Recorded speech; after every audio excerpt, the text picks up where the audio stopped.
halka aanu idinkala hadlayno waa Layli TV iyo barnaamijkeena hadda iyo dan oo idinkaga imaanaya labada magaalo mataanaha Minneapolis iyo St. Paul waxaa maanta noo marti ah Cabdullaahi Faarax Igaal dhoore oo loo yaqaan Siriq. Cabdullaahi ku soo dhawo Layli TV iyo barnaamijkeena hadda iyo dan. marka ugu horeysa waxaan mahad u celinayaa anoo magacayga la yiraahdo Engineer Cabdullaahi Faarax Igaal dhoore oo lagu magacaabo naynasa tiro badan baan leeyahay reer Galdow magaca Siriq bay yaqaanaan markii jaamacaddii Soomaaliya gaherna aan galayna waxaa la yaqaan lay bixiyay magaca Cabdullaahi Caato marka nin Caato aan ahaa ma sha Allah marka taas waa magacayga koowaad waxa horta ma mahad celinayaa barnaamijkan Layli TV hadiya dan waa ku mahadsantahay martaqaadka aad ugu martaqaadeen aan maanta aad wareysi ila yeelatid taasoo aan kaaga warrami doono wixii markaas aan safaraan ku galay ilaa iyo meelahan tagay. Cabdullaahi waa mahadsan tahay Engineer Cabdullaahi runtii ragga caanka ka reer Minnesota ka mid tahay ama qaybta waxbarashada ha noqoto ama ha noqoto bulsho ahaan reer Minnesota oo runtii 20 sano u dambeysay aanu kugu naqiinaynin labada magaalo mataanaha ku noolnada tahay muddana ku mashquulsanaa arrimaha waxbarashada bal waxaan rabnaa inaad maanta isu ka sheegto Engineer Cabdullaahi Faarax bal xogaa yar oo backgroundkiisa bal dadka aan ku aqoonin maxay ku dhigi karaan Engineer Cabdullaahi waa kuma waxaan ku dhashay magaalada la yiraahdo Galdow oo waxaan ka soo jeedaa degmada Galdow waxaan ka bilaabay dugsiga hoose ilaa iyo bilowga dugsiga hoose dhexe aan u soo wareegay dugsiga Bardacda Gaalkacyo high schoolkan halkaasaan kaga bilaabay labadii sano u dambeysayna waxaan kaga soo qaatay high schoolka Xamar oo aan kaga soo baxay dugsi la oran jiray Macallin Jaamac ka bacdina waxaan u wareegay kulliyadii Gahayr qaybteeda injineeriya halkaas oo aan ka soo qaatay cilmiga culuumta la yiraahdo civil engineering ama afka Soomaaliga loo yaqaan kulliyadda hindisaha oo ah dhismaha ka bacdi waxaan u soo wareegay dhulka Mareykanka halkaan oo aan degay magaalada San Diego aan ahaa dadkii dhalinyarada ugu horeysay yimid 1992 waxaan u soo wareegayna ka bacdi magaaladan Twin City gobolka Minnesota halkaasaan waxbarashadeeda kaga bilaabay ilaa aan ka gaaray inaan culunta ah environmental engineering aan ka qaato jaamacad ku taala state ka South Dakota oo aan ka qaatay Master of Environmental Engineering aqoontaasna waxay ahay mid ku salaysan xagga biyaha iyo sida wasaqda la iskaga qaado ka bacdina waxaan la shaqeeyay iskuulada ku yaala Twin City oo charterka Soomaaliyeed ayaan la shaqeynayay 2 sano 3 sano 4 sano ugu dambeysay marka horta backgroundkaygu waa xag cilmiga environmentska oo aan City of Minneapolis aan la soo shaqeeyay qaybteeda biyaha City of Broken South Dakota qaybtan aan la soo shaqeeyay xagga sewage waxa la yiraahdo sida wasaqda la iskaga qaado marka waa nin waxaan ahay labadaas aqoonood xaggi waxbarashadii iyo xaggi environmentska ku leh marka anigu backgroundkaygu waa halka Engineer safar baa waxa aaday dalka Soomaaliyeed waxaad tagtay kulli deegaanada Puntland magaalooyinkee tagtay intee soo martay Soomaalida kale ma soo tagtay ma tagin anigu hadafkaygu wuxuu ahaa inaan magaalada degmada Galdow aan tago halkaas oo waaridkay ku noolaa hooyaday aan in dooran arag ilaa iskiina waxaan ka degay magaalada Gaalkacyo markaas oo ay jirtay xagga roob badan oo ka da'ay roobkaas oo keenay in masquulihii iyo jidadkiiba ay biyihiina intay masquulihii buuxiyeen inay barnaamijka u soo saarto wixii qashin ahaa taasna ay magaaladii ay noqotay hoteeladii guryihii in macnaa qashin badan oo yimaado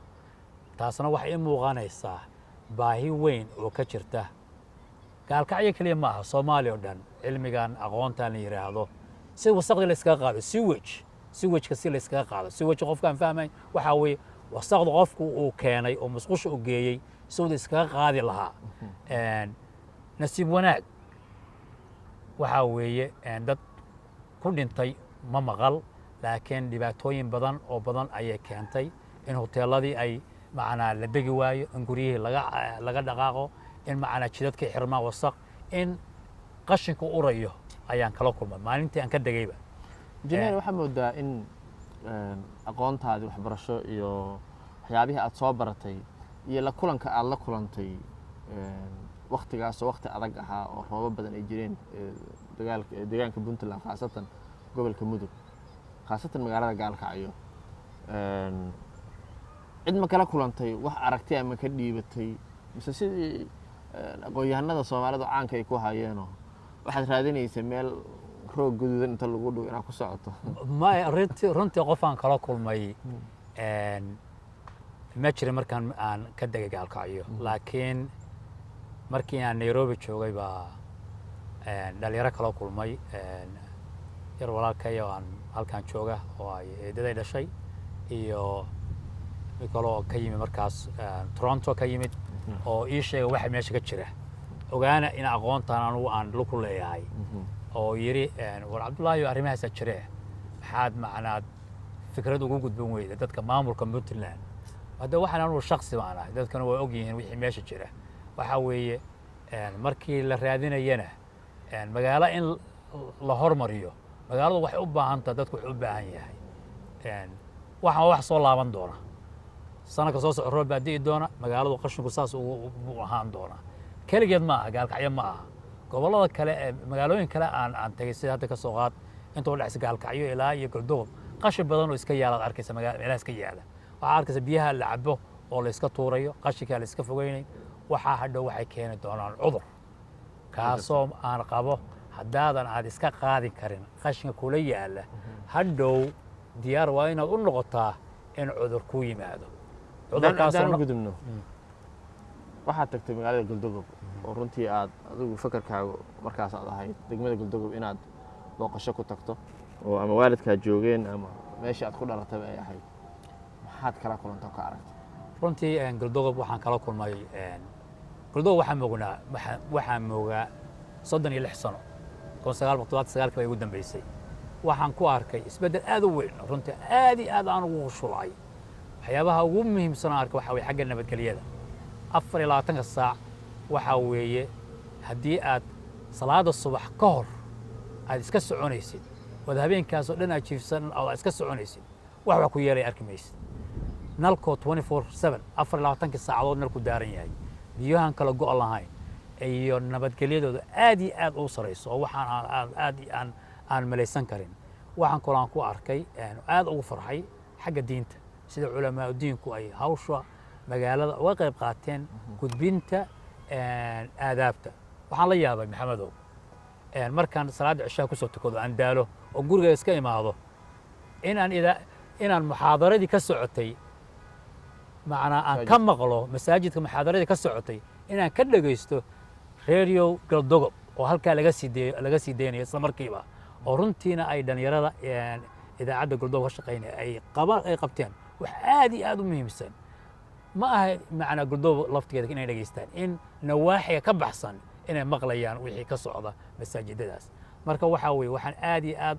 aan ugu mahad celinayaa degmada galdogob culamaa diinka jooga in ay wax weyn ee magaalada ka qabteen taasoo aan qabo haddaysan aana lahaysan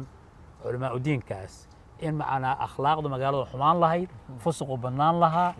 waxyaabo badan oo jiraan markaana ay jiraan ay kasii badnaan lahaayeen mid waa middaas xagga macnaa nabadgelyada waxaan ku arkay oo kale xagga la yidhaahdo beeraha oo aan weligii aan ku arag degmada galdogob beero yeelato waxaan soo daawaday aan sawirrana ka soo qaaday laba u dhashay degmada galdogob oo beero leh mid waxaa weeye maxamed dalaweyn kan kalena waxaa weeye maxamed cabdullaahi cigaal oo lagu magacaabo libaax ina guufe maxamed wuxuu leeyahay laba beerood maxamed labada beerood uu leeyahay marka aan sawirro ka soo qaaday maxamed dalaweynba labadaba dalagyo ka baxa koonfurta ayaa ka baxa sida babaygii sida timirtii baa ka baxda sida dalagyada dhan baa ka baxa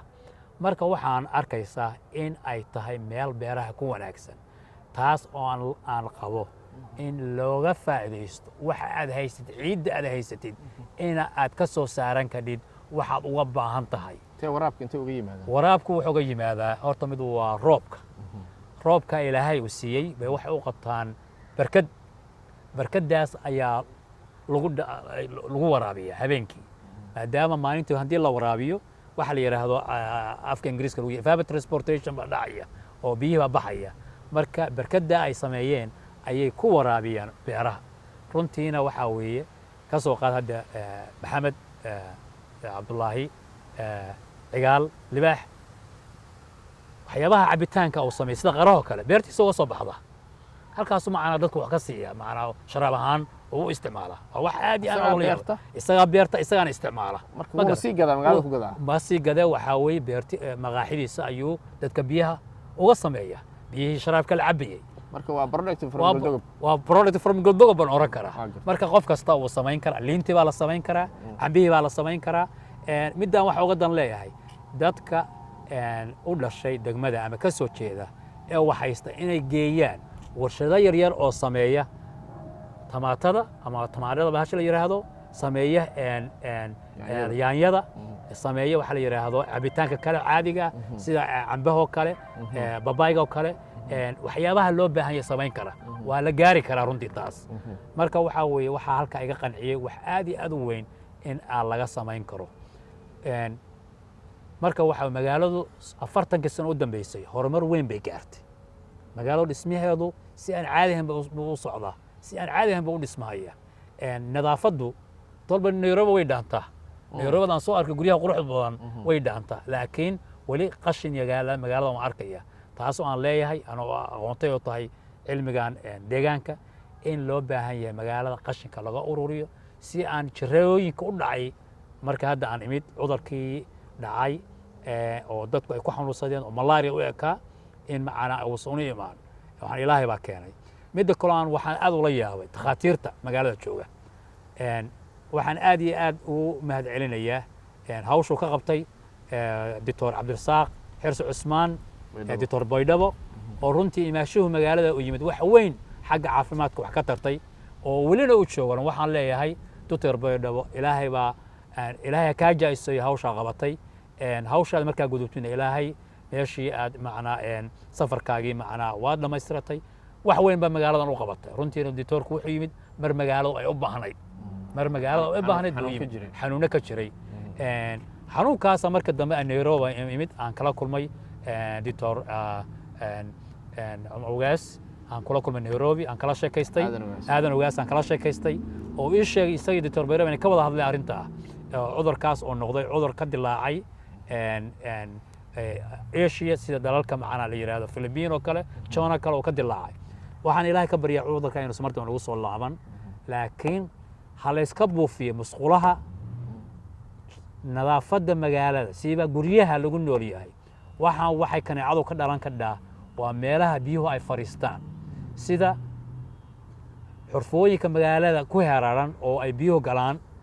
musqulaha godadka yaryar oo biyuhu fariistaan in la iska nadiifiyo kaneecadan la iska dilo lana la kaashado wasaaradda caafimaadka ee degmada iyo tan gobolka iyo tan Puntland marka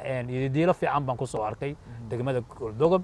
dadka jooga dad aad u faraxsan bay ahaayeen dad walaaltinimo ka muuqatay ahaayeen dad shacayl ka muuqdo ahaa waxaan Galdogob aan ogaan jiray inaan u socdo ilaa 6 saac 7 saac waxay u qaateen oo socdo 1 saac iyo bar marka taas waxaan leeyahay Cabdulqaadir Khaliif Xaashi oo ahaa ninkii walaalkay oo aad iyo aad dhismaha jidka isku xira Galdogob iyo Gaalkacyood u xirtay tafta waxaan ku leeyahay wax weyn oo weyn baad u qabatay waana kugu tahliyeynaa ilaahayna ka abaal mariyo inta hartayna waad dhamaystiri doontaa sidaad ii sheegtayba markan waxaan leeyahay walaalayaal jidka waa dhamaystiri doonaa in laga qayb qaato wixii ka haray sideeda waxaan ognahay wax marka la bilaabo waa fudud yihiin dhamaystirkeedu waa adag yahay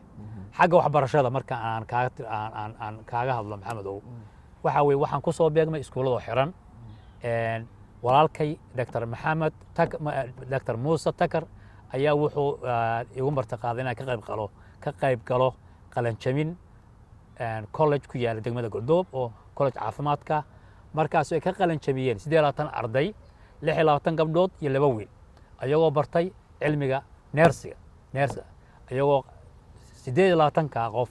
ay qaadi karaan dhiigga kaadida saxarada inay macnaa irbadaha dadku ay ku duri karaan sidii neersina kale u shaqaynayaan oo ay degmaduna isbitaaladeeda iyo farmashiyaasheeda iyo tuulooyinka u dhow bay ka faa'iidaysan karaanba markan waxaan leeyahay taasna waa guul xagga waxbarashada xagga jaamacadda la yiraahdo jaamacadda la yiraahdo faraceeda Galdoog ku taalo la yiraahdo East African University Muuse wuxuu ii sheegay inay jaamacaddu wali ay dhismo ay leedahay aysan lahayn ay guri ijaar ay ka bixiso aynu raadin doono North America oo imaan doono insha Allah sida ugu dhaqsiya badan in jaamacadda ay rabto inay hesho meel ayadu ay leedahay college-kan laftigiisa hadda aan sheegayay aan 18 arday ka qalin jabisay wuxuu guri ijaar ka bixiyaa wuxuu baahan yahay college-ka wuxuu baahan yahay inuu isoo meel iska leeyahay iskuullada waan aaday dugsiyada hoose dhexe ilaa sare dugsiyo badan baa ka furan laakiin midka aniga aad macnaa aad qalbigayga u galay wuxuu ahaa madrasada la yiraahdo Imaam Shaafici madrasadaas oo ay tustay ilaa 9 qol oo ijaar ay ka bixiyaan ardadiina ay sagxadda ay fadhiyaan taasna aad ku arki doontaan sawir sagxadda ayay fadhiyaan waa ilmaheena jiilkeeni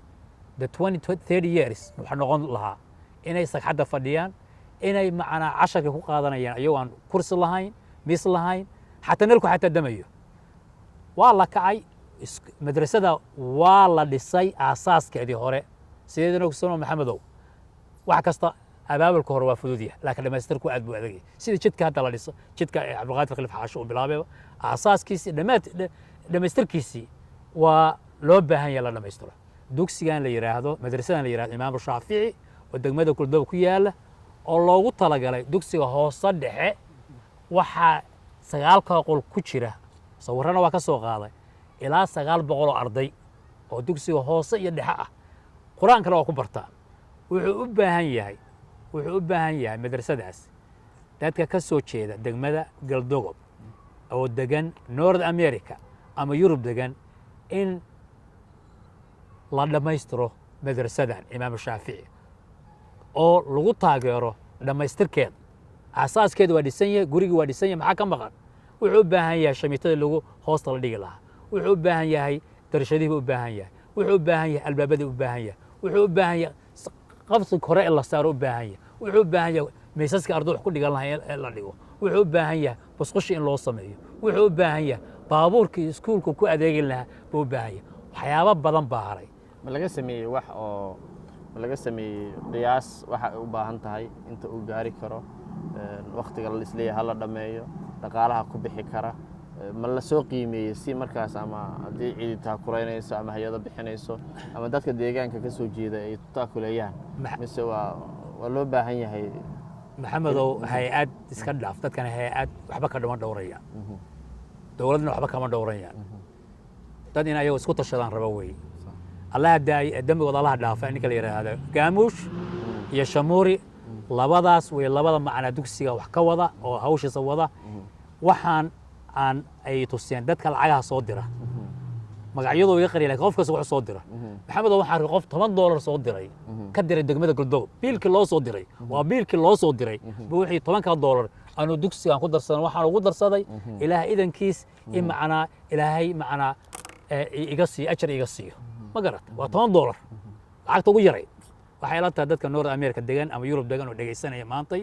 ama dadka Kenya degan ama East Africa degan oo aan ogeyn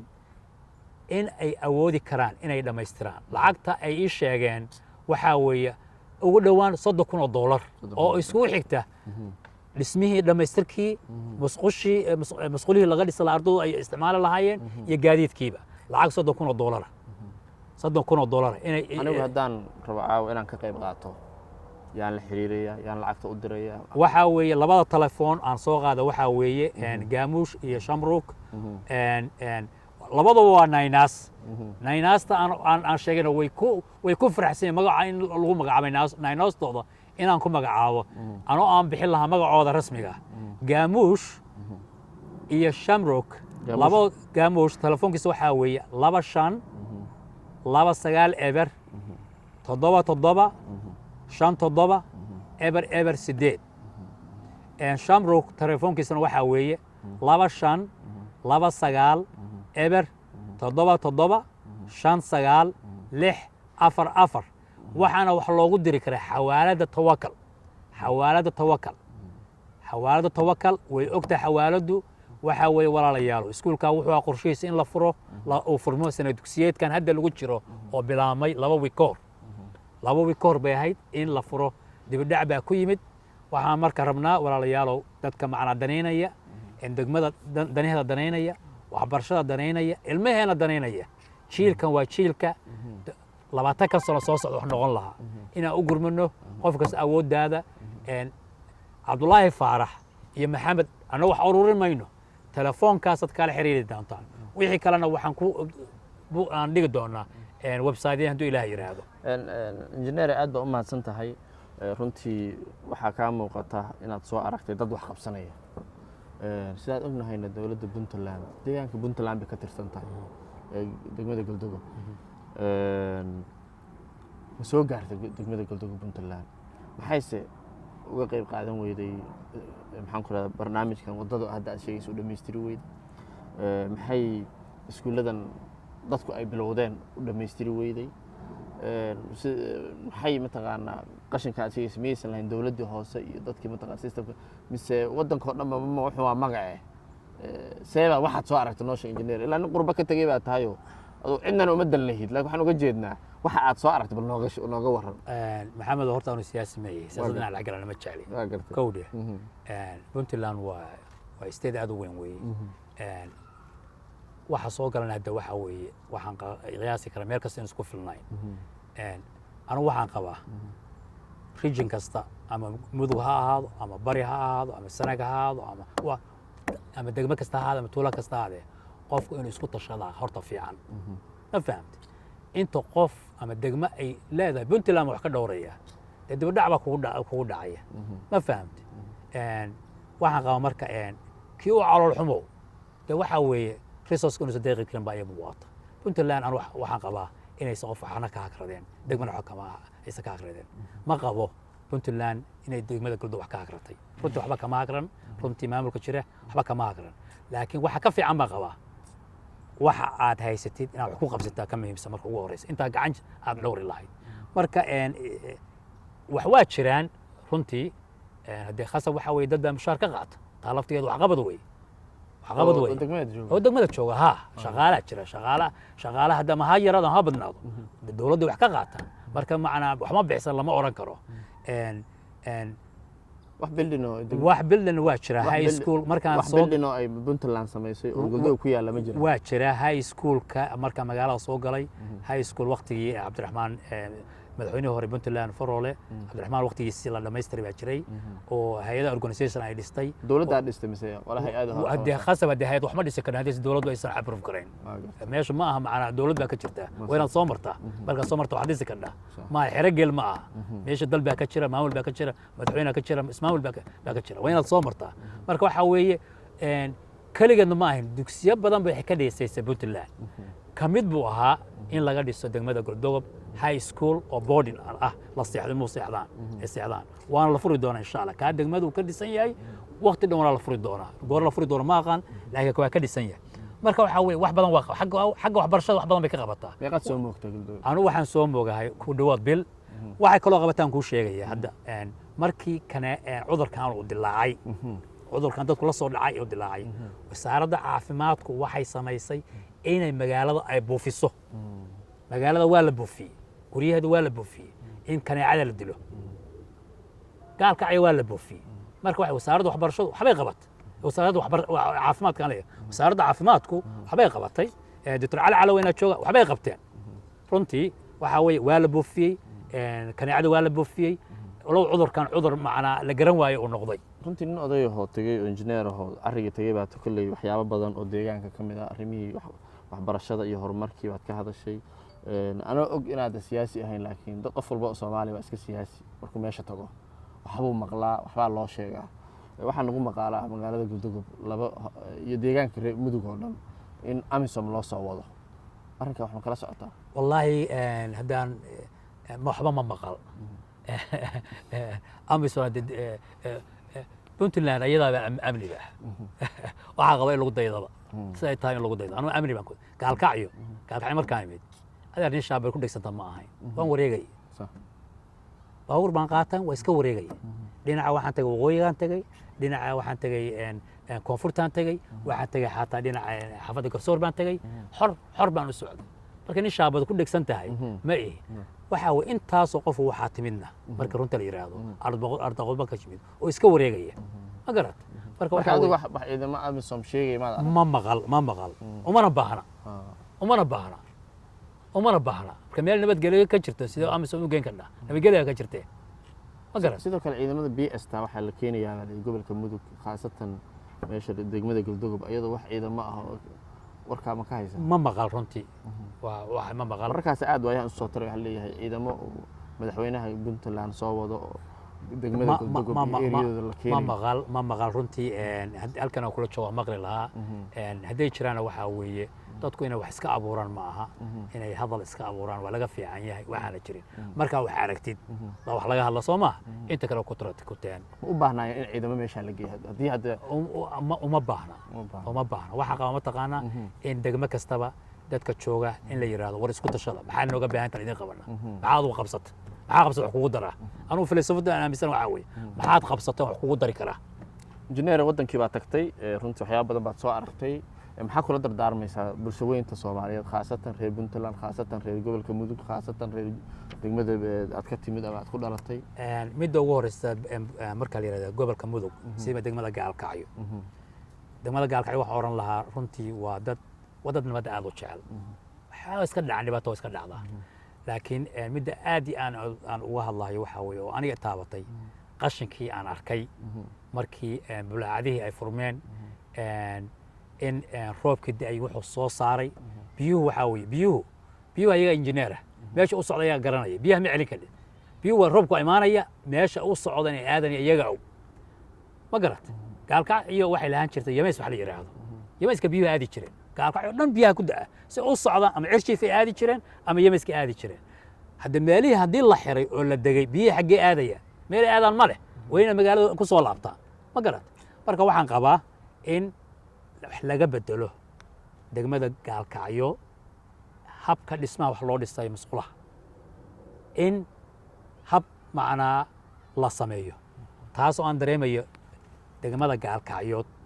dhul fariisigeedu ciideedu ma aha ciid guduud waa wax la gypsum waa calcium carbonate maadaama marka aad qodid waxaad gaaraysaa meel biyuhu ma arkaysaa ceelkiiba biyi dhulkaad gaaraysaa biyaha dhulkan masquusha ma aado ma garad in macnaa wixii dhacay sanadkii soo dhaaf roobka wixii dhacay inay saduuda ma u dhicin in hoteelada qashinkoosan imaan in guryihii macnaa aysan bulaacadihii aysan furmin in macnaa arrinkaas macnaa laga taxadaro ay dibta u noqon injineer ma noqonaysaa haddaad noqoto wax balaana dadka deegaanka degan ma haysaa inaan noqonayo ilaahay waa ku cilmi laakiin waan rajeynaya insha Allah inaan noqdo biin ilaahay kariim waqti ahaata waqti macna ilaahay ii garto noqonaya hal baan ka halmaamay oo ahayd xaqii degmada Galdogob waxaan qabaa degmada Galdogob xagga biyaha marka la fiiriyo oo cilmi aad iyo aad aan u xiiseynayo lugna ku lahayn soona bartay degmada Galdogob biyaha laga cabaa waa biyo aad u adag biyaha ay cabaan waa biyaha shamroolka la yiraahdo oo laga keeno burca laga keenaa waxa laga keenaa xamar baa laga keenaa waxa laga keenaa laba warshado Gaalkacyo ku yaala waxaan qabaa dadka u dhashay degmada businesska leh oo awoodi kara inaad samaysataan warshado biyaha idin safeeya biyaha Galdogob oo ay dadka aan awood lahayn cabayaan dhibaato badan ba wax u geysaneen kaliyahooda waa biyo aad u adag waxay u adag yihiin biyahaas looguma talagelin xataa xoolo inay cabaan markay standardka la fiiriyo WHO iyo midaan dawladaha civilizedka EPA iyo European ka waxa loogu talagalay adayga biyuhu inaysan dhaafin waxa la yiraahdo 120 parts per million baa loogu talagalay waxa qaba biyahaas magaalada Galdogob iyo nawaaxigeedu inay ka badan yihiin limidka loogu talagalay in la cabo inuu yahay ama 3 jibaar ama 4 jibaar waxaan ka hadlaynaa 500 milligram per liter baan ka hadlaynaa waxaas waxay ku dhacayaan kaliyaha qofka uma adkaysan karaan kaliyaha sababaha keentay dadku inay yiraahdaan ama kaliya ay xanuunaya ama dhabarka ay xanuunaya ama kaadidii baan dhigi la ahayo kaadidii waxaa la socda dhagax marka waxaan qabaa dadka uu haysto opportunity weyn baa idinkugu jiree sameeya warshado yaryar oo biyaha safeeya magaalada gudaheeda aad u mahadsantahay injineere ku soo dhawo Layla TV barnaamijkeena had iyo dan haddaad baxdo soo noqotana mar labaad waan ismaqli doonaa hadduu alla idmo walaal aad baa mahadsantahay waxaan aad iyo aad ugu tahniyeynayaa barnaamijka adii ogolaatay Layla TV had iyo dan barnaamijka ah waana ku mahadsantahay martiqaadka ay samaysay kaasina wuxuu ahaa injineer Cabdullaahi Faarax Cigaal oo ka yimid deegaanka Puntland khaasatan degmada Galdogob